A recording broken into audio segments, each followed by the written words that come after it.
अजून एक अनेकांना भेडसावणारी समस्या ही झोपेची असते, की शांत झोप लागत नाही किंवा करेक्ट. सतत जाग येते किंवा मनात सतत विचार असतात. बरोबर.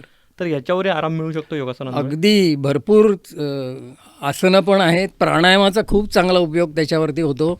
आणि तुम्ही जर झोपण्याच्या अगोदर ओंकार ऐकलात हं. तर त्याचाही खूप चांगला परिणाम होतो. त्यानंतर आपलं भ्रामरी प्राणायाम हा अतिशय उच्च दर्जाचा असा प्राणायाम आहे. आणि तो तुम्ही झोपण्याच्या अगोदर जर केलात तर तुम्हाला शांत झोप लागते. अर्थात काय आहे की मनामधले विचार, मनामधल्या असलेल्या समस्या याच्यावर तुम्ही कुठल्या पद्धतीने बघता आहात त्याच्यावर खूप काही अवलंबून असतं. अच्छा. म्हणजे या ज्या उत्तम आरोग्यासाठी ज्या क्रिया उत्तम असणं आवश्यक आहे, मग त्यात झोप आली, पचन आलं बरोबर आहे.